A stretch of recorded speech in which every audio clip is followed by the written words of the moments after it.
The school-to-prison pipeline, the social and psychological wage of being black in education. The school-to-prison pipeline is a disturbing trend where youth are funneled out of public school and into the criminal systems. Most of these students are black, have a disability, in poverty, and or suffer from abuse and neglect. But what are some contributors to the pipeline? Assumptions made about black behavior and culture. Teacher bias. The inability to understand students of color, and harsh disciplinary practices. School practices negatively impact the mental health of black students by creating the self-efficacy they are inferior socially and intellectually. W.E.B. Du Bois observes the psychological wage associated with being black as being forced to conform to the American identity. The psychological and emotional energy required to manage stress in academic and social contexts as well as systemic and everyday racism can be overwhelming and taxing. As society attempts to restrict black students' academic opportunities and devalue their intellect, it affects their mental health.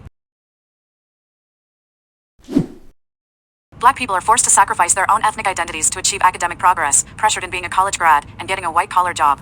Black students are often expected to have traits of mental toughness and perseverance. This causes them to expect themselves to be able to rise above all difficulties without recognizing the stress and strain. This leads to low expectations and self-assumptions of academic indifference, because black people must work harder than their white counterparts. An individual's perception of his or her environment is crucial to understanding his or her experiences and responses. Teacher misinterpretation and classification of black students is fueled by the constant selection of white educators and tendency to ignore choosing a diverse selective pool of candidates.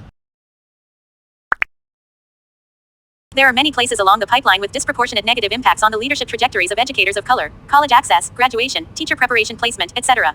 At each of these segments, the pool of teachers not only becomes smaller but also less diverse. Formal recruitment, through either bureaucratic inertia or passive reliance on teacher initiative, will continue to bias selection in the absence of international efforts to diversify. But why is this so harmful? Teacher retention is lower for black and brown teachers overall, but it is higher in schools with black and brown principals.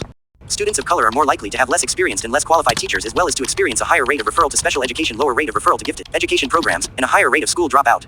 Misclassification of black males as having disabilities and being placed in special ed or remedial programs limits educational and occupational opportunities. White educators likely have students of color but rely on dominant but inaccurate, stereotypical, and negative assumptions about the ability of their students. Lastly, the over-policing of black students creates overrepresentation in suspensions and discipline, funneling them out of school and into the criminal justice system. The U.S. Department of Education Office for Civil Rights reported that the rate of disproportionate disciplinary actions against African American students has continued to increase since the 1970s. Experiences of exclusionary discipline such as suspensions are associated with additional suspensions, expulsion, or dropping out. African American students were 3 times more likely to be suspended than white students by 2002.